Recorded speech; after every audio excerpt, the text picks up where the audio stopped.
مثنوی معنوی پیر روم،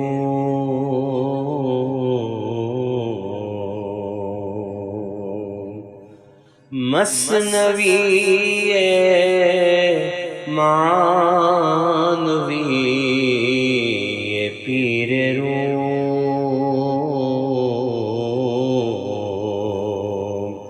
ہست گنج راز عرفان و علوم۔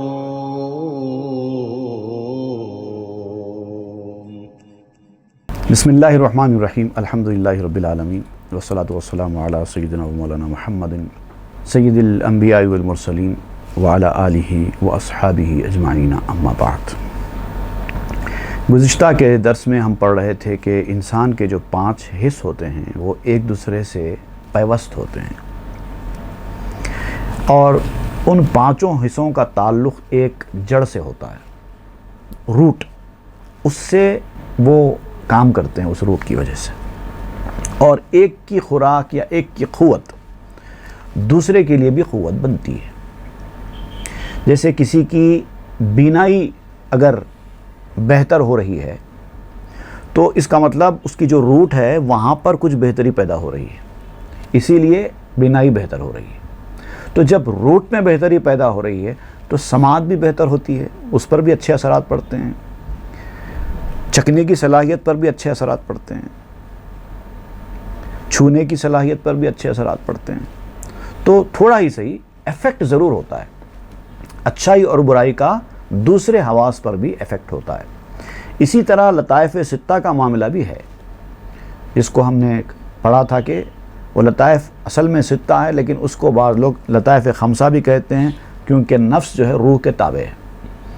تو یہاں پر بھی آپ دیکھیں گے کسی بھی لطیفے پر جب کسی ذکر کا اثر ہوتا ہے دل کے اوپر، اگر اللہ کے ذکر کا اثر ہو کر نورانیت آ رہی ہے تو وہ نورانیت کے اثرات اس کی آنکھوں میں، اس کے کانوں میں، اس کی زبان پر بھی جاری ہوتے ہیں۔ دل میں اگر نورانیت آ رہی ہے تو آنکھوں سے بھی وہ اچھی چیزیں دیکھنے لگتا ہے، اچھی چیزوں کی طرف رغبت بڑھ جاتی ہے، اس کے منہ سے اچھی باتیں نکلنے لگتی ہیں۔ اگر کانوں کے ذریعے وہ اچھی باتیں سن کر اس کی وجہ سے اس کا دل صاف ہوا ہے تو پھر زبان بھی اچھی ہو جاتی ہے، آنکھیں بھی اچھی ہو جاتی ہیں، ناک بھی اچھی ہو جاتی ہے۔ تو یہ انٹر لنکنگ ہے، اگرچہ کہ ایک حص کے مکمل صاف ہونے سے پورے 5 حص مکمل صاف نہیں ہوتے، لیکن اثرات ضرور پڑتے ہیں۔ اور جب صدق پیدا ہو جاتا ہے، سچائی پیدا ہو جاتی ہے دل کے اندر، تو ہر حص انسان کی بیدار ہو جاتی ہے۔ اب اس کا ذکر کرتے ہوئے آپ یہاں پر بیان کریں گے، ایک نور جب غیب کے دیکھنے کی وجہ سے عاشق کے دل کے اوپر آتا ہے، عارف عرفان رکھنے والے کے دل کے اوپر آتا ہے، تو اس نور کی وجہ سے اس کے دیگر حواس بھی بارونق اور بانور ہو جاتے ہیں، بانور ہونے کا آغاز ہو جاتا ہے۔ چوں یہ کہ حس در روش بکشاد بند، ما بقی حس ہا ہما مبدل شوند۔ جب ایک حس نے رفتار میں اپنی بندش کو کھول دیا، ہر حس کی ایک رفتار ہوتی ہے، وہ رفتار سے جاتی ہے، لیکن جب وہ رفتار کی بندش کھل جاتی ہے تو اب وہ پوری شدت کے ساتھ جاتی ہے۔ ہر حس کی ایک رفتار ہوتی ہے اور رفتار سے آگے بڑھتے رہتی ہے حس، اور یہ 5 حصوں میں سے اگر ایک حس کی رفتار بھی آپ نے تیز کر دی، فاسٹ ہو گئی، تو یوں مت سمجھو کہ وہ ایک ہی حس کی رفتار تیز ہوئی ہے، بلکہ ایک حس کی رفتار تیز ہونے کا اثر دوسرے حواس پر بھی پڑے گا، ان کی رفتار بھی تیز ہو جائے گی، اگرچہ کہ اس حس کی رفتار کی طرح نہیں ہوگی۔ ایک اور میں آپ کو مثال کے طور پر سمجھاتا ہوں۔ 4 چیزیں ہیں اور چاروں الگ الگ چیزیں ہیں۔ یہ یوں سمجھیے کہ گھر میں آپ کے 4 بچے ہیں، ایک بچہ پڑھ لکھ کر قابل بن گیا اور اس کے منہ سے علم و حکمت کی باتیں ٹپکنا شروع ہو گئیں، تو دوسرے بچے عالم بننا ضروری نہیں ہے، ایک بچہ اگر عالم بن گیا، علم اور عرفان میں اس کی رفتار تیز ہو گئی، تو دوسرے بچے بھی عالم بن جانا کوئی ضروری نہیں ہے، لیکن چونکہ ساتھ رہ رہے ہیں، اس کے منہ سے علم کی اور عرفان کی گفتگو نکلتی جا رہی ہے، تو اس کے اثرات دوسرے بچوں پر بھی پڑتے ہیں، ان کی رفتار بھی تیز ہو جاتی ہے، حالانکہ اس بچے کی طرح کی رفتار نہیں ہوگی۔ اب سمجھ میں آ گیا نا؟ چوں یہ کہ حس غیر محسوسات دید، گشت غیب برہما حس ہا پدید، جب ایک حس نے اس غیر محسوس کو دیکھ لیا، اب اس کو غیر محسوس سے مراد یہ اللہ تعالیٰ کی ذات ہے جس کو محسوس نہیں کیا جا سکتا، وہ غیر محسوس ہے۔ تو اگر ایک حس نے بھی انسان کی اس غیر محسوس کو دیکھ لیا تو ہر حس پر اس کا اثر پڑتا ہے، حالانکہ اس کے فیض سے مستفید ہونے والی حس ایک ہی تھی، لیکن دیگر حواس پر بھی اس کے اثرات پڑتے ہیں۔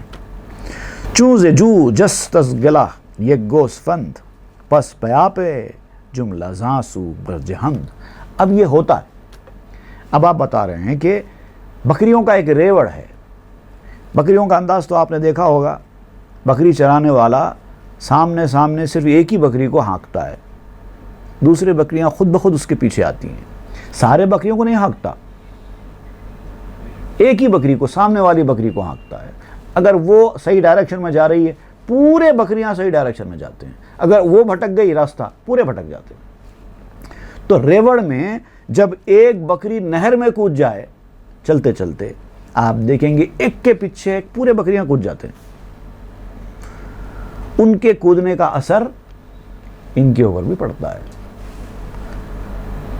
یہ مثال آپ دے رہے ہیں۔ گوس فندانے حواست را براں، در چرا از اخرج المرعا چراں۔ تو اب تم بھی اپنے بکریوں کو ہانکو، جو حواس کی بکریاں ہیں تمہاری، 5 بکریاں ہیں تمہارے پاس، 5 بکریوں کا ریوڑ ہے، 5 حواس، 5 بکریاں ہیں۔ اب تمہارا کام یہ ہے کہ اس بکریوں کو بھی ہانک کے لے کے چلو، اور ہانک کر لے کر چلنے کا طریقہ یہ ہے کہ ایک ہی بکری پر بھی اگر آپ توجہ دو اور اس کو بھی چراگاہ میں لے کے جاؤ تو پورے 4 بکریاں ساتھ میں بھی آ جائیں گی، پورے 5 کو لے کے جانا ضروری نہیں ہے۔ اس راہ میں اپنی آنکھوں کا استعمال کرو، کان، ناک، منہ، ہاتھ سب آ جائیں گے۔ اپنے کانوں کا استعمال کرو، آنکھ، منہ، ہاتھ سب آ جائیں گے۔ اپنی ناک کا استعمال کرو، کان، منہ، آنکھ سب آ جائیں گے۔ اب یہاں پر آپ بکریوں کو اس چراگاہ کی طرف ہانکنے کا ذکر کرتے ہوئے قرآن مجید کی ایک آیت کا حوالہ دے رہے ہیں۔ در چرا از اخرج المرعا چراں۔ اخرج المرعا جو ہے سورہ الاعلی کا ایک حصہ ہے، والذی اخرج المرعا سبح اسم ربک الاعلی الذی خلق فسوی والذی قدر فہدی والذی اخرج المرعا۔ اللہ تعالیٰ کی وہ ذات ہے جس نے زمین کو جانوروں کے لیے چراگاہ بنایا، زمین سوکھی زمین میں سے گھاس اگائی تاکہ بکریاں جا کر اس میں سے چریں۔ تو یہ آپ ذکر کرتے ہوئے کہتے ہیں اللہ تعالیٰ نے زمین پر تو گھاس اگا دی ہے، اب بکری کا کام ہے کہ جا کر چرے۔ اگر بکری نہیں چرتی تو پھر بکریوں کو ہانکنے والا بکریوں کو چرا کر لے کر جائے وہاں پر، تو پھر وہ سیراب ہو سکے۔ جیسا اس سے پہلے بتایا گیا تھا کہ گلاب کی خوشبو سنگھانے والا ایک بار باغ سے لے کے آ کے آپ کو سنگھا دیتا ہے۔ اب اگر آپ کو وہ خوشبو پسند آ جاتی ہے تو آپ خود دوڑ کر باغ کی طرف چلے جاتے ہیں، باغ آپ کے پاس نہیں آتا۔ یہاں پر بھی آپ وہی کہہ رہے ہیں، باغ آپ کے پاس نہیں آئے گا، آپ اپنے بکریوں کو لے جا کر چرائیں چراگاہ میں۔ ایک بکری کے اوپر بھی توجہ دے دو، باقی کی بکریاں آ جائیں گی۔ تا درانجا سنبلو ریحاں چرند، تا بے گلزار حقائق رہ برند۔ تاکہ وہ جو چراگاہ ہے جو ہری بھری اگائی گئی ہے ہمارے لیے، وہاں سنبل، ریحان، یہ سب کچھ چریں تاکہ حقیقتوں کے چمن کی طرف راستہ پائیں۔ اگر اس چراگاہ میں چریں گے معرفت خداوندی کے حقائق کھلیں گے۔ ہر لطیفہ دوسرے لطیفے کے لیے معارف کی پیغمبری کا کام دینے لگے گا. ایک دوسرے کی مدد کریں گے حواس. لاؤ تو صحیح میدان میں، ایک کو تو کھینچ کے لاؤ، باقی پورے آئیں گے. جب تک نہیں ہوگا آرام سے ہاتھ پر ہاتھ دھرنے والے کو کبھی منزل نہیں ملتی. وہ گھر میں بیٹھ کے منزل تلاشنے والے، ہوا ہے دہر میں منزل رسا سفر والا. گھر میں بیٹھ کے اپنی منزل کو پہنچنے کی خواب دیکھنے والوں، خواب ہی دیکھتے رہ جاؤ گے. منزل ملے گی اس کو جو سفر کرے گا. حس ہا با حس تو گویندراس، بے حقیقت بے زبان و بے مجاز. حواس تیری اس حس سے جو متحرک ہو گئی ہے، جو اپنے کام میں لگ گئی ہے، اس سے راز کہیں گے، بتائیں گے حقائق کیا ہیں، اس کے راز کیا ہیں. اور اس میدان میں زبان کی ضرورت نہیں ہے. حقیقت زبان کی یا الفاظ کی محتاج نہیں ہوتی، اور جو چیز زبان کی الفاظ کی محتاج ہے وہ حقیقت نہیں ہوتی. کی حقیقت قابل تعویل ہاست، وی توہم مایہ تخیل ہاست. کیونکہ یہ حقیقت تعویلوں کے قابل ہے. جہاں تعویل ہوتی ہے، ایکسپلینیشنز ہوتے ہیں، وہ اصلی حقیقت نہیں ہوتی. یہاں پر کوئی ایکسپلینیشن کی گنجائش ہی نہیں ہے، بیان تک نہیں کر سکتے. دیکھنے والا دیکھ کر آ کر آپ کو اس کی حقیقت کما حقہ ہو جیسی کہ وہ ہے، کما ہیا، آپ کے سامنے بیان کر ہی نہیں سکتا. کیونکہ یہ خیالات کا سرمایہ ہے. خیالات کا سرمایہ تو وہم ہوتا ہے. اگر آپ کے خیالات میں کچھ چیز ہے اور حقیقت میں نہیں ہے، وہ تو وہم ہے. وہم میں اور حقیقت میں فرق ہے نا. جو چیز ریئل میں پائی جاتی ہے وہ حقیقت ہے، جو خیالوں میں پائی جاتی ہے وہ وہم ہے. تو وہم کی چیزیں پھر بھی آپ اپنی زبان سے بیان کر سکتے ہیں. حقیقت الفاظ میں بیان نہیں ہو سکتی. حقیقت جس کے اوپر گزرے گی وہی سمجھے گا. اس سے پہلے بھی اس بات کو تفصیل سے بیان کیا گیا تھا کہ آپ دنیا میں ہی دیکھیے، بہت ساری چیزیں اللہ تعالیٰ نے ایسے پیدا کی ہیں جس کو آپ کھاتے ہیں. میٹھی چیزیں، میٹھے فروٹس ہیں، موز ہے، شکر ہے، سیب ہے، انگور ہے، جو بھی میٹھے فروٹس آپ کے سامنے آتے ہیں، آم ہے، سب آپ کھاتے ہیں.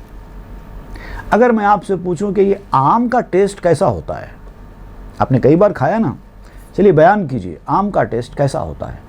کون دنیا میں جینے والا، زمین پر چلنے والا ایسا آدمی ہے جو ایسی آم کی کیفیت بیان کرے کہ کوئی نہ کھانے والا سمجھ جائے؟ کر سکتا ہے کوئی؟ کوئی نہیں کر سکتا. زیادہ سے زیادہ اتنا کہے گا کہ میٹھا ہوتا ہے، مزیدار ہوتا ہے. ابھی میٹھا اور مزیدار تو موز بھی ہوتا ہے، میٹھا اور مزیدار تو سیب بھی ہوتا ہے، میٹھا اور مزیدار تو گنا بھی ہوتا ہے. کچھ ایسی خصوصیت بیان کرو جو دوسرے فروٹس میں نہ پائی جائے، ایکسکلوزیولی آم کی ہو. نہیں کر سکتے. آپ کا ایک ہی جواب ہوگا، کھا کر دیکھ لو. کیا کریں گے؟ نہیں بول سکتے، کھا کر دیکھ لو. اگر کھا کر دیکھ لو آپ نے کہہ دیا تو وہ کہیں گے لا کر دو، میں کھا کے دیکھوں گا. تو آپ لا کر دیجئے، وہاں تک آپ کا کام ہے. خدمت اگر آپ کرنا چاہتے ہیں تو لا کر دے سکتے ہیں، اس سے زیادہ تو کچھ نہیں کر سکتے. لیکن اگر وہ کھانے کے بعد کہے میرے منہ کا مزہ ہی خراب ہے، مجھے تو پتہ ہی نہیں چل رہا ہے آم کا مزہ کیسا ہے، تو اب آپ کیا کر سکتے؟ کچھ نہیں کر سکتے. حقیقت را کے باشد از عیاں، ہیچ تعویلے نہ گنجت درمیاں. وہ حقیقت جو مشاہدے سے حاصل ہو اس میں کبھی تعویل کی گنجائش نہیں ہے. مشاہدے کی منزل تک پہنچنا حقیقت کو، سنی سنائی باتوں تک محدود رہنا نہیں ہے. سنی سنائی باتیں صرف آپ کو وہاں تک گائیڈ کرنے کے لیے ہوتی ہیں.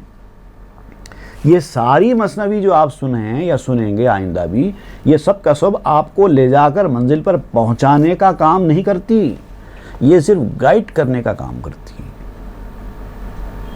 پہنچنا تو آپ کو خود ہے، چل کے، محنت کر کے. اور جو حقیقت ہے عالم روحانیت کی، وہ تو الفاظ میں بیان ہوتی ہی نہیں ہے، تو یہ مثنوی بھی کہاں سے بیان کر پائے گی پوری حقیقت کو؟ وہ تو مشاہدے سے ہی حاصل ہوتی ہے، دیکھیں گے تو سمجھ میں آئے گا، اور کوئی چارہ نہیں ہے۔ چونکہ ہر حص بندے حصے تو شد، مر فلک ہارا نباشد است و بد۔ جب ہر حص تیری حص کی غلام ہو گئی تو آسمانوں کے لیے بھی تیرے سوا چارہ نہیں ہے۔ آسمان بھی عالم میں روحانیت کے سامنے بہت چھوٹا ہے، ایک جھاڑ کا پتا ہے خالی۔ اس سے کل ہم نے ذکر کیا تھا اس بات۔ آسمان کوئی ایسی بڑی چیز نہیں ہے جیسے ہم لوگ سوچتے ہیں آسمان بہت بڑا بہت بلند ہے۔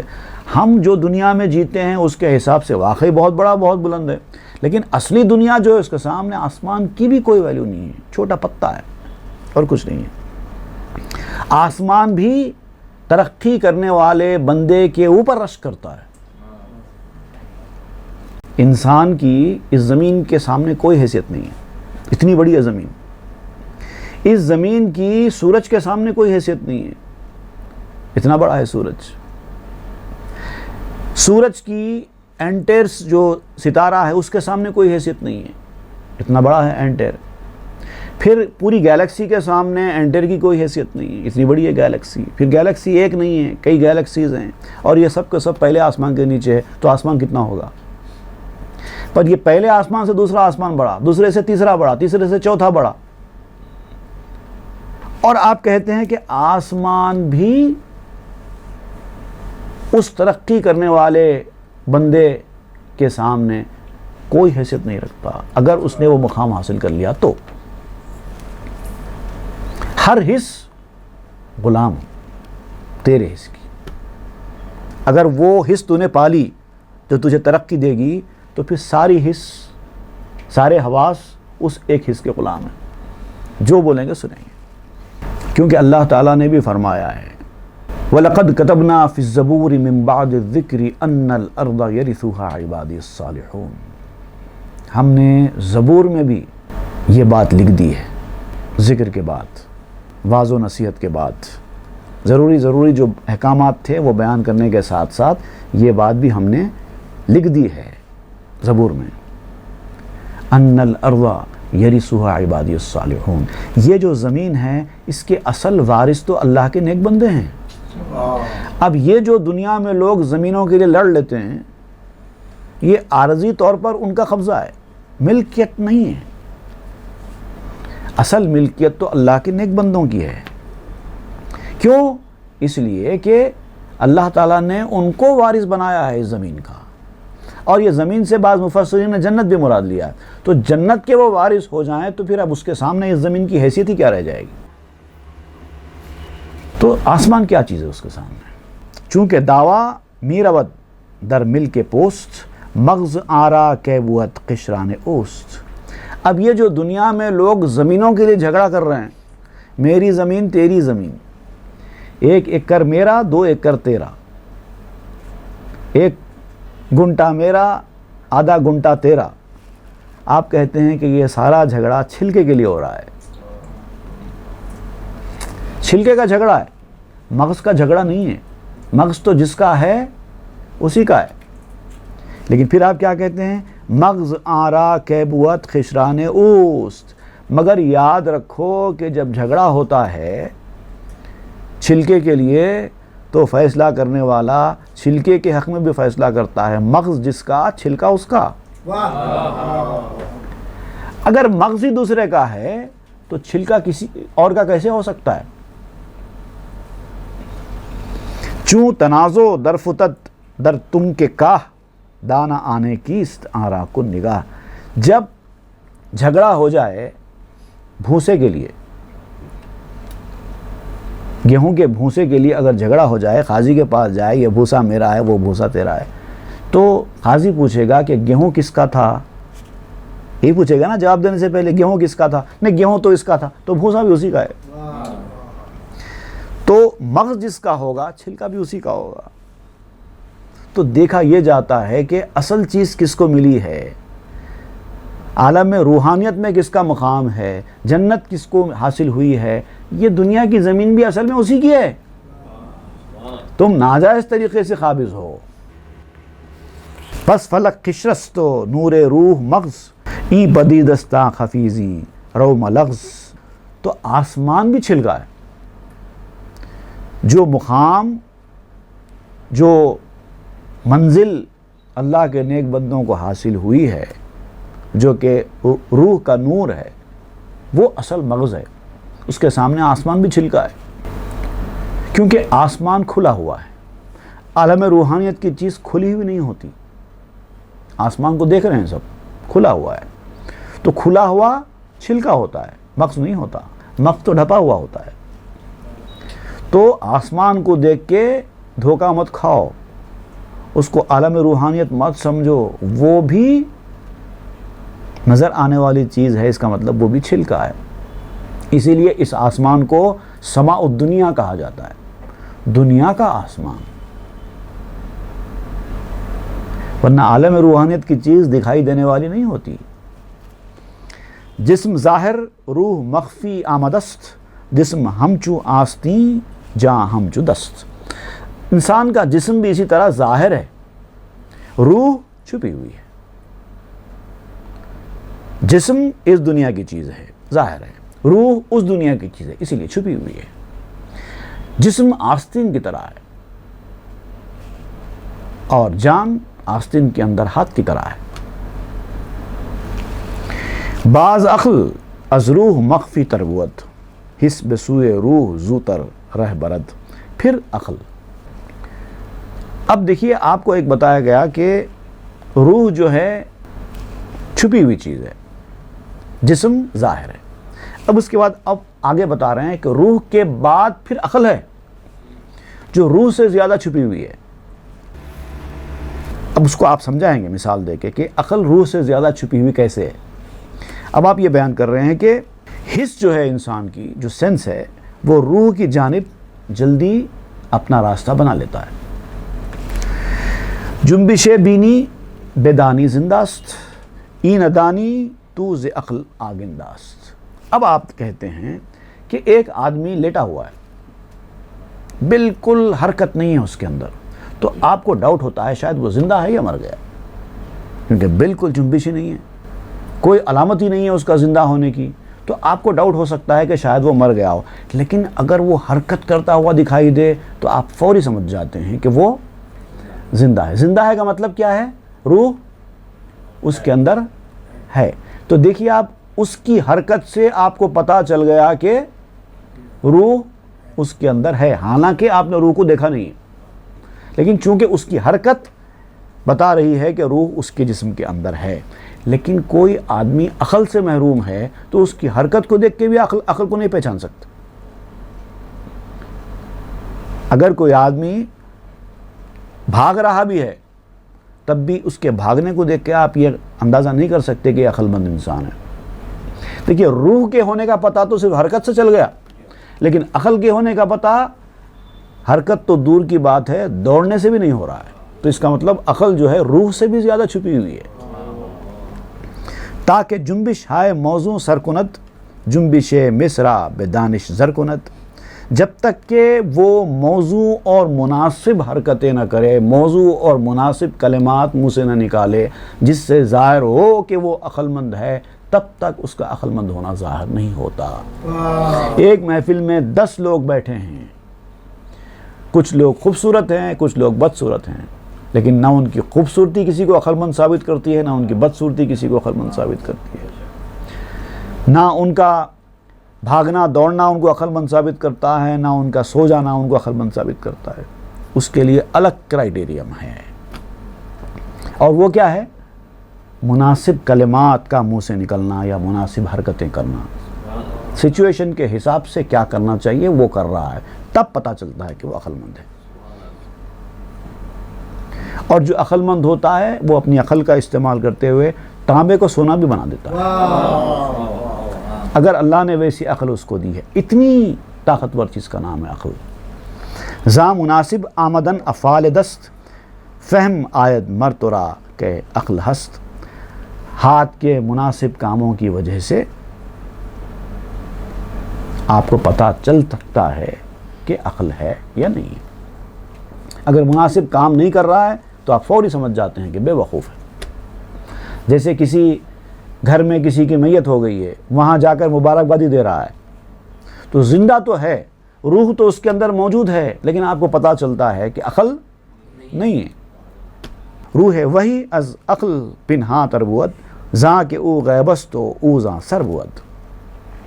جیسے بتایا گیا کہ جسم انسان کا ظاہر ہے، روح پوشیدہ ہے، روح سے زیادہ پوشیدہ عقل ہے۔ اب آپ بتا رہے ہیں عقل سے زیادہ پوشیدہ وحی کی روح ہے، وحی کی جو استعداد ہے، اس کی جو پہنچ ہے، وہ عقل سے بھی زیادہ ہے، اس لیے کہ اس کا تعلق ڈائریکٹ تعلق عالم غیب سے۔ عقل احمد از کسے پنہا نہ شد، روح وحیش مدرک ہر جا نہ شد۔ جیسے حضور صلی اللہ علیہ وسلم کی عقل، آپ کی عقل مبارک کیسی تھی، کتنے سمجھدار تھے، یہ سب جانتے تھے صحابہ کرام۔ آپ کی باتوں سے، آپ کی جو ہے طرز عمل سے، آپ کی گفتگو سے آپ کی عقل مندی کا پتہ چل جاتا تھا صحابہ کرام کو۔ لیکن آپ صلی اللہ علیہ وسلم کی جو وحی کی استعداد تھی، وہ تو ہر کسی کو نہیں پتہ چلتی تھی کہ کیسا ایک انسان اللہ کی وحی کو اپنے دل پر لے سکتا ہے، کیا صلاحیت ہے، نہیں پتہ چلتا تھا، کیونکہ وہ اس سے بھی آگے۔ روح وحی را مناسب ہاست نیس، در نیابت عقل کا آمد عزیز۔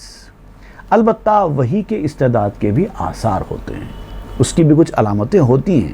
اگر وہ علامتیں پائی جاتی ہیں تو علامتوں کو دیکھ کر سمجھنے والے، جن کو اللہ تعالیٰ نے توفیق دی، وہ کچھ سمجھ جاتے ہیں، لیکن عقل ان کو نہیں سمجھتی، عقل کے ذریعے نہیں پہچانے جاتی، اس کے لیے اعلیٰ کچھ اور ہے۔ اور ویسے لوگ بھی بہت نادر ہیں، بہت کم ہیں۔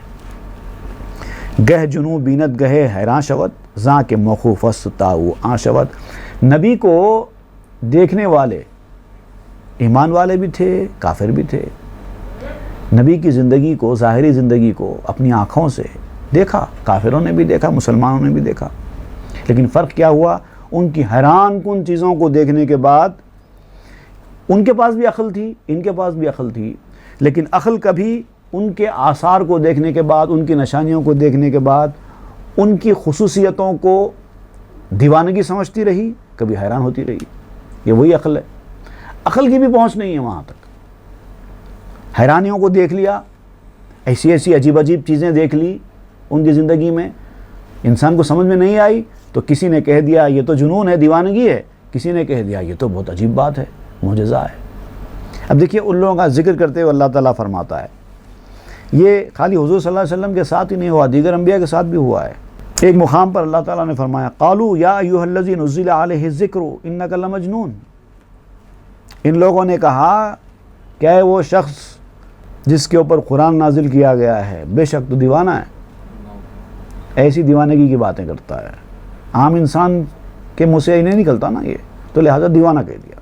لو ما تأتینا بالملائکہ ان کنت من الصادقین، اگر تم سچ بولنے والوں میں سے ہوتے تو نبی بنا کر کسی فرشتے کو بھیجا جاتا، انسان کو تھوڑی بھیجا جاتا۔ تو حضور صلی اللہ علیہ وسلم کو بھی کافروں نے دیوانہ کہہ دیا، مگر اللہ تعالیٰ نے تصدیق فرمائی کہ اے نبی، اے نون والقلم وما یسطرون، قسم ہے قلم کی جو ہم نے پیدا کیا ہے، اور جو کچھ قلم لکھتا ہے اس کی بھی قسم ہے۔ نون والقلم وما یسطرون، ما انت بنعمت ربک بمجنون، آپ نے رب کی نعمتوں کی وجہ سے مجنون بالکل نہیں ہے۔ وَإِنَّ لَكَ لَأَجْرًا غَيْرَ مَمْنُونَ، یہ جو لوگ آپ کو مجنون کہہ رہے ہیں نا، اس کا اجر آپ کو بہت بہترین ملنے والا ہے۔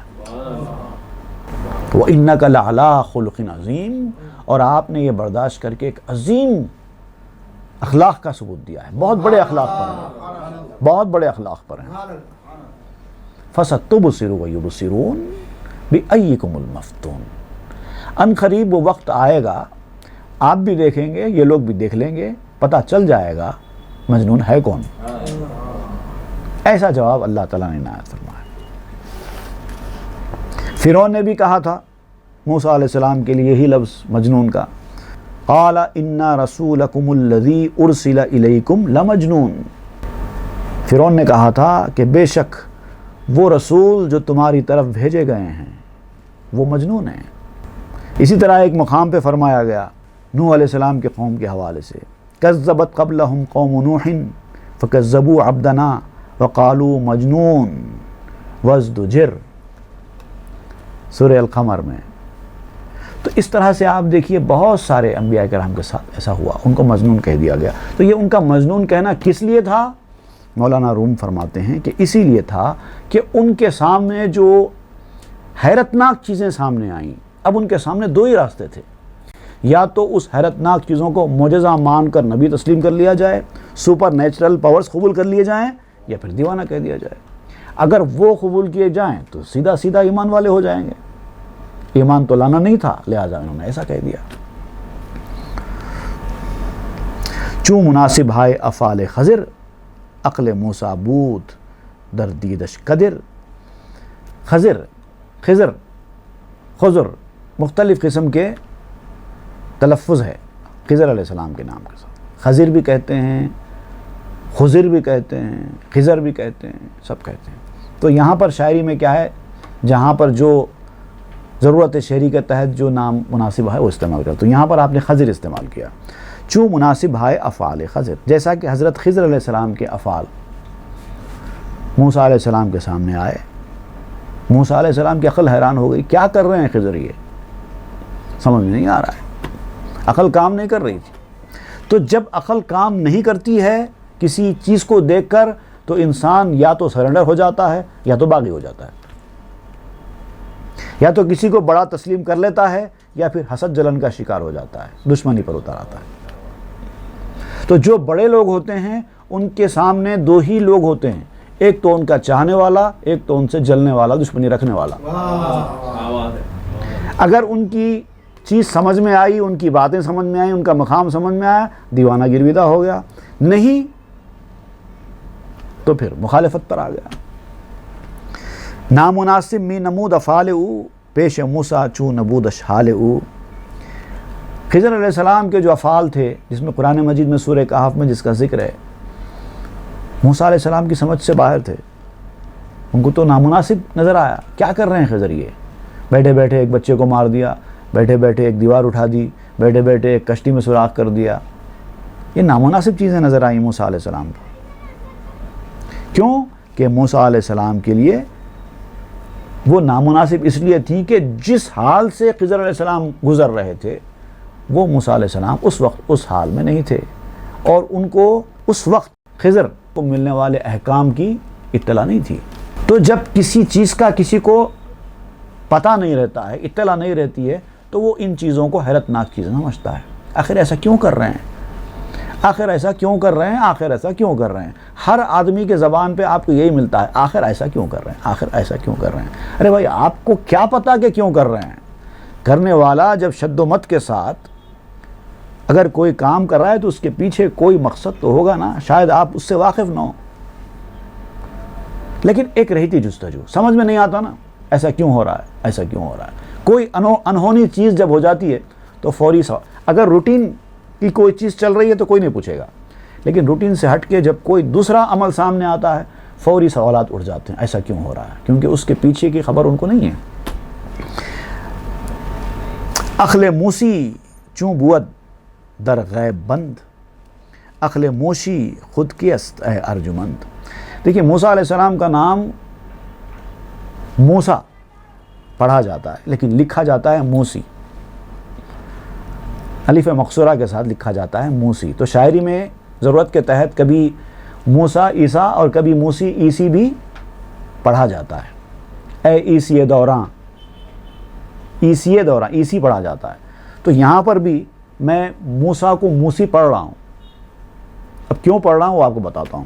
عقل موسی چوں بود در غیب بند، عقل موشی خود کیست اے ارجمند۔ یہ موسی اور موشی یہ دونوں کو آپ نے بٹھایا ہے، بڑا خوبصورت انداز ہے۔ عقل موسی چوں بود در غیب بند، موسیٰ کی عقل جب اسرار کو سمجھنے میں، رازوں کو سمجھنے میں عاجز ہو گئی، موسیٰ جیسے جلیل القدر نبی، ان کی عقل جب بعض اسرار کو سمجھنے میں عاجز ہو گئی، عقل موشی خود کیس اے ارجمند، اے بزرگ انسان، اپنے آپ کو بزرگ سمجھنے والے، جب موسی کی عقل کام نہیں کری تو موشی کی عقل کہاں سے کام کرے گی؟ موشی فارسی میں کہتے ہیں چوہے کو۔ تو آپ نے یہ چوہے کو یہاں پر بٹھانے کے لیے موشی اور موسی استعمال کیا۔ موسی کی عقل جب کام نہیں کر رہی تو موشی کی کہاں سے کام کرے گی؟ تم ان کے سامنے موشی ہو، وہ موسی ہیں، تم موشی ہو۔ اب یہ کیوں کہہ رہے ہیں انسان کو مولانا روم موشی، چوہا کیوں کہہ رہے ہیں؟ اس کی وضاحت بعد میں آئے گی۔ علم تقلیدی بود بہر فروخت، چوں بیابد مشتری خوش بر فروخت۔ علم کی دو قسمیں، العلم و علمان کہا گیا ہے۔ یہ غالباً امام شافعی کا قول ہے، عام طور پر لوگ اس کو حدیث کہہ بیٹھتے ہیں۔ امام شافعی نے فرمایا تھا کہ العلم و علمان، علم کی دو قسمیں ہیں، مختلف طریقے سے، اس کے حاصل کرنے کے طریقے سے، اس کے مقصد سے، اس کی نوعیت سے، ہر اعتبار سے اگر آپ دیکھو تو آپ کی علم کی دو ہی قسمیں بنتی ہیں۔ جیسے علم الابدان، علم الادیان، جسم سے ریلیٹڈ جو علم ہے وہ علم الابدان کہلاتا ہے، روح سے ریلیٹڈ جو علم ہے وہ علم الادیان کہلاتا ہے۔ یعنی دنیا کا علم علم الابدان، آخرت کا علم علم الادیان، یہ دو قسم ہو گئی۔ پھر علم حاصل کرنے کے اعتبار سے بھی علم کی دو قسمیں ہوتی ہیں، علم کسبی، علم وہابی، اپنی محنت سے حاصل کیا جانے والا علم اور اللہ کی جانب سے دیا جانے والا علم، بغیر محنت کے اللہ تعالیٰ نے دے دیا، ویسا بھی علم ہوتا ہے۔ پھر علم دنیا کے حوالے سے بزرگوں نے کہا ہے کہ جسم کی ڈیولپمنٹ یا جسم کی بیماری دور کرنے کا جو علم ہے، علم دنیا کہتے ہیں اس کو، میڈیسن ہے، طب ہے۔ اور علم دین جو ہے، اپنی روح کو ڈیولپ کرنے والا جو علم ہے وہ علم فقہ، علم تصوف ہے۔ اس طرح سے بھی دو قسمیں ہو گئی علم کی۔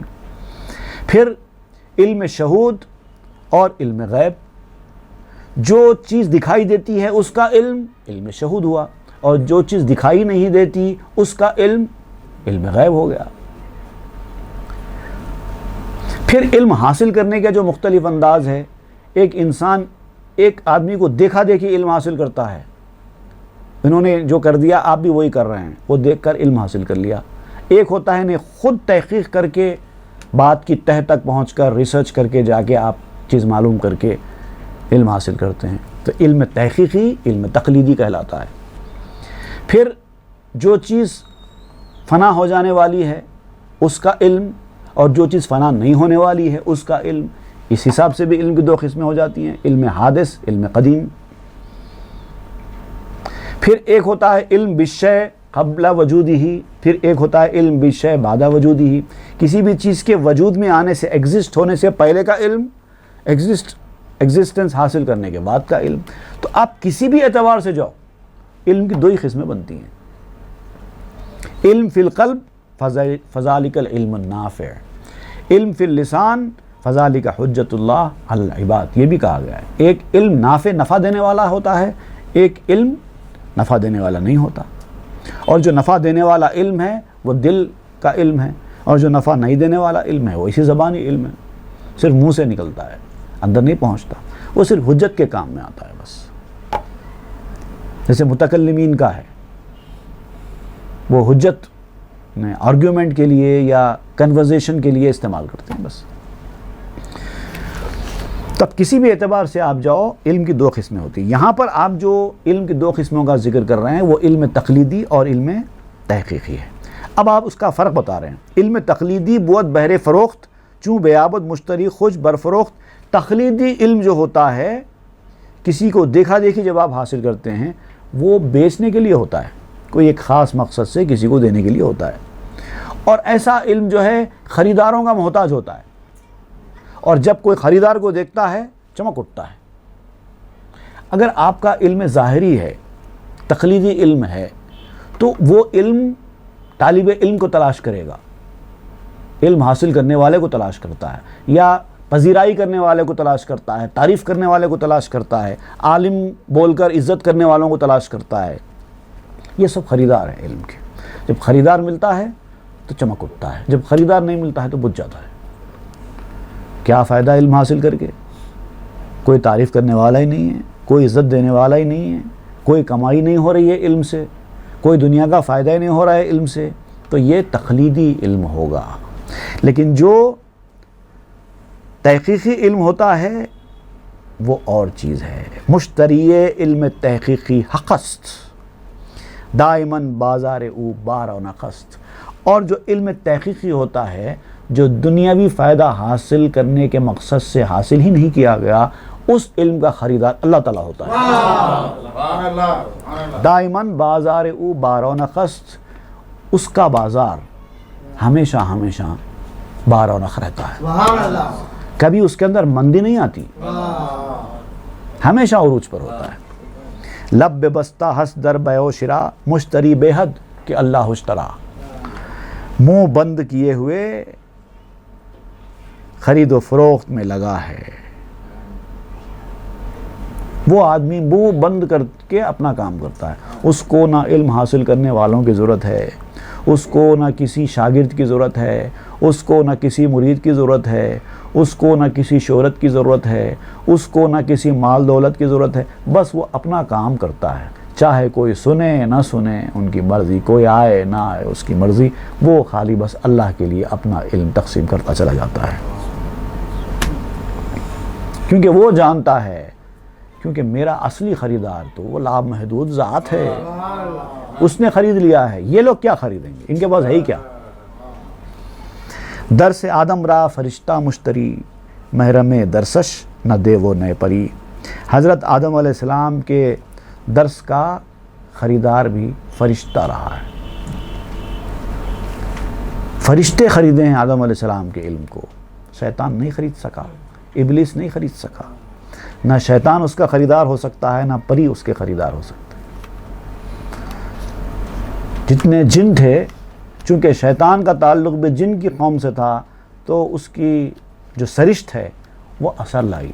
فرشتوں کا سردار ہونے کے باوجود بھی اپنی اس سرشت کی وجہ سے خریداری سے محروم ہو گیا. فرشتے خرید لیے، اس علم سے استفادہ کرنے کے قابل ہو گئے. آدم انبئہم باسماء درس گو شرح کن اسرار اقرا منہ بمو. اے آدم، ان کو اللہ کے ناموں کی تعلیم دو، اس کا درس دو. یہ حکم آیا، ایک ایک کر کے اللہ تعالیٰ کے اسرار کی شرح کرو. آدم علیہ السلام نے فرشتوں کے سامنے شرح کی، اللہ کے نام بتائے، اس کی تشریح بیان کی. آچنا کسرا کے کوتا بین بود در طلب غرق بے تمکین بود. وہ شخص جو کوتاہ نظر ہے، جس کی نظر بہت نیرو ہے، نیرو مائنڈڈ شخص، نیرو سائٹڈ شخص، وہ شخص صرف ہیلے بہانے، تلون مزاجی اور بے ثباتی، بے چینی، ایک عجیب و غریب قسم کی کیفیت میں مبتلا رہتا ہے. اس کے اندر وہ سکون، وہ اطمینان حاصل ہوتا ہی نہیں ہے، کیونکہ وہ نیرو مائنڈڈ ہے، نیرو سائٹڈ ہے. بس وہ اسی نیرو اینگل سے ہر چیز کو دیکھتا رہتا ہے. جبکہ یہ آدمی براڈ مائنڈڈ ہے، اور اس میدان میں براڈ آدمی کی ضرورت ہے، جس کا ذہن کھلا ہو، جس کی آنکھیں کھلی ہوں، جس کا دل وسیع ہو. اسی آدمی کو یہاں پر کچھ ملتا ہے. اس کی دنیا کھلی ہونی چاہیے. بلوں کے اندر جو رہنے والے ہوتے ہیں وہ بلوں میں ہی گھومتے رہتے ہیں.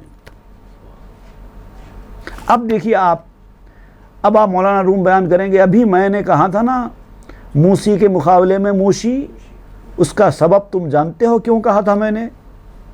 ایسے لوگوں کو، ظاہر پرستوں کو چوہے کیوں کہا تھا؟ اس کی ایک وجہ ہے، اور وہ وجہ ہم انشاءاللہ آئندہ کے درس میں پڑھیں گے.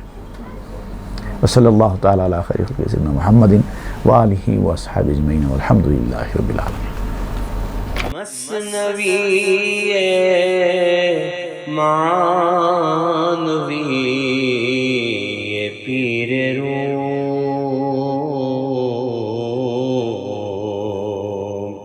ہست گنج راز عرفان